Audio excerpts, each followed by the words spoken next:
Rhodes Rebel nama UKM yang tak asing bagi kalangan kaula muda Sukabumi dan sekitarnya. Bergerak dalam bidang usaha jasa sablon dan konveksi, UMKM ini terus mendayung asa untuk mengembangkan usahanya.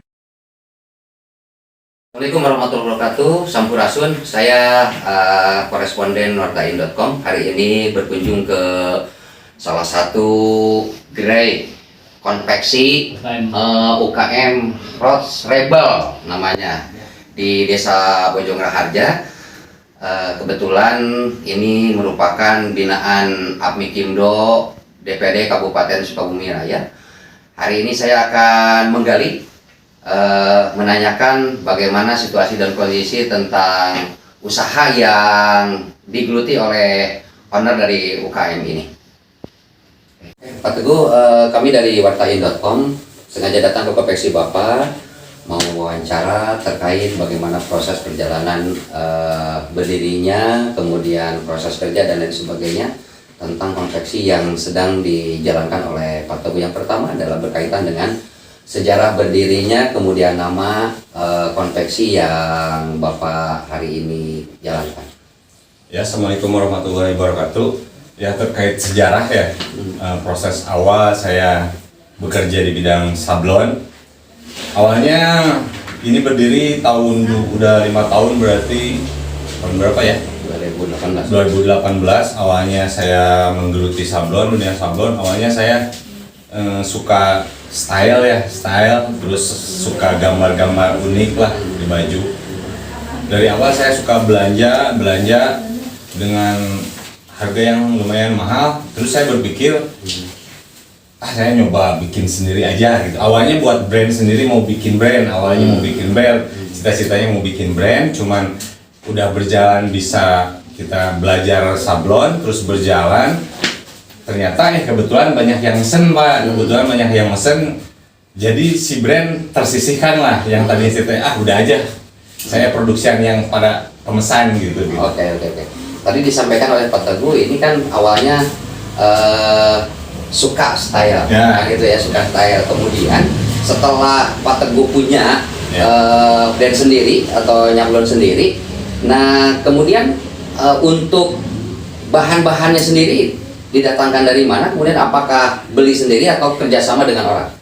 Untuk kendala bahan untuk sekarang saya masih bekerja sama orang ya, masih misalkan mesen ke Bandung kalau kuantitinya banyak. Soalnya di Sukabumi masih material bahan itu masih kurang ya, masih terbatas Pak ya.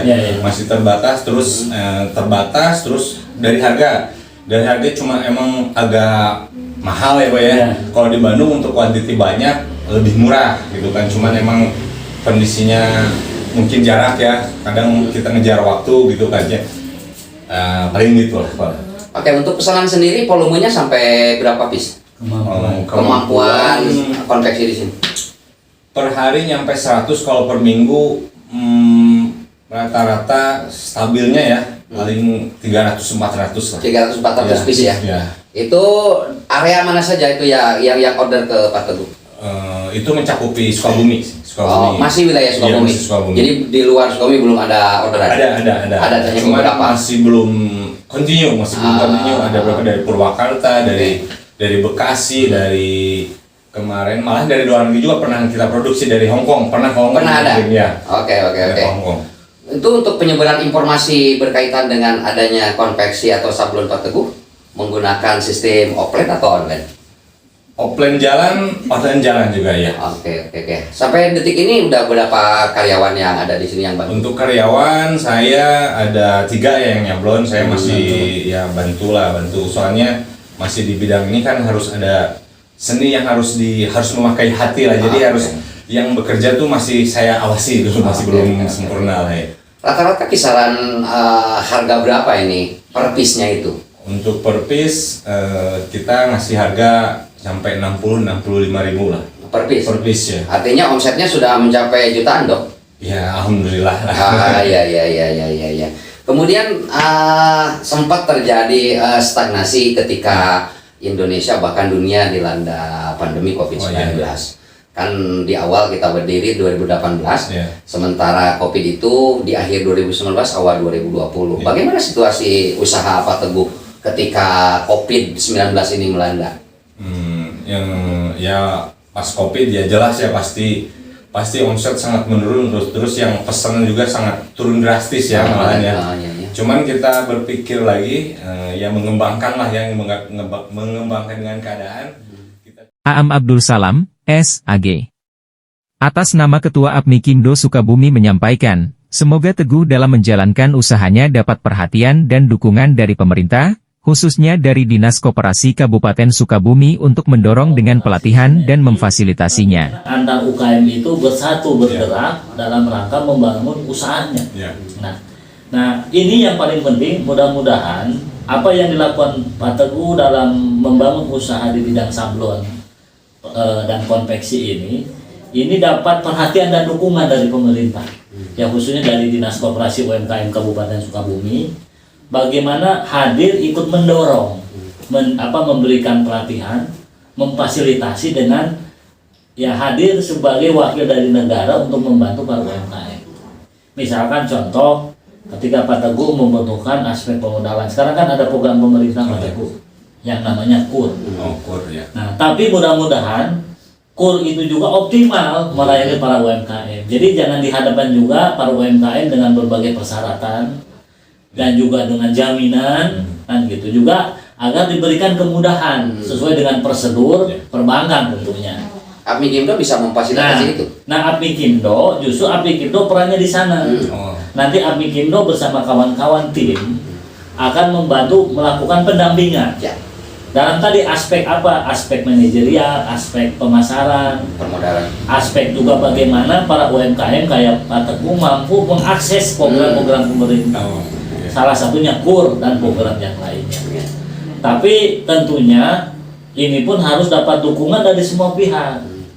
Baik teman-teman UKM juga harus kompak, harus solid bersama-sama, dan juga dukungan perhatian dari pemerintah, pemerintah daerah sampai pusat.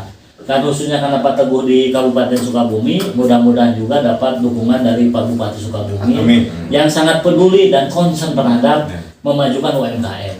Dan juga dari Dinas Koperasi UMKM yang setiap hari tidak bosan-bosannya memberikan pelatihan, pendidikan, dan bimbingan.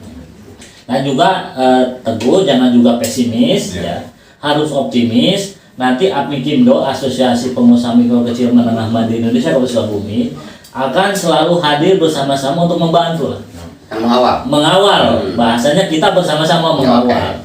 Jadi mengawal dan mengkonsolidasikan semua potensi. Dan apalagi kira-kira kaitan kaos, sablon, kaitan juga seiring dengan bagaimana ikut andil juga memajukan promosi wisata juga, Pak. Misalkan ada wisatawan yang butuh oleh-oleh, mungkin Pak Teguh bisa menyediakan cenderamata kaosnya dan yang lainnya. Saya kira itu juga menjadi beberapa catatan, dan juga Pak Teguh kepada teman-teman UMKM lainnya, jangan pesimis, harus tetap optimis. Nanti ada APMI-Kimdo juga, nanti rekan-rekan akan bersama-sama berjuang lah, saling mengisi, saling bersinergi. Tentunya gitu. Itu yang paling penting. Saya yakin karena apalagi pasca pandemi, peranan UMKM ini sangat penting dalam rangka apa? Ikut berperan dalam menggerakkan ekonomi rakyat, ekonomi masyarakat di bawah. Nah, oleh karena itu juga perbankan juga setidaknya membantulah, memberikan kemudahan-kemudahan sesuai dengan aturan dan kebijakannya. Saya kira demikian. Pak Am. Terima kasih.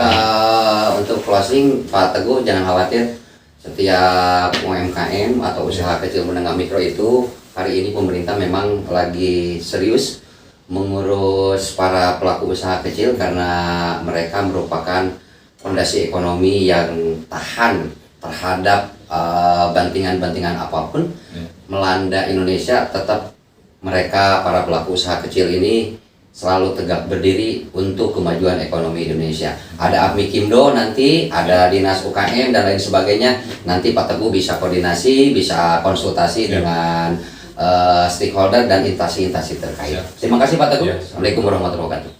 Jurnaliswartain.com melaporkan. Jangan lupa like, komen, share, dan subscribe.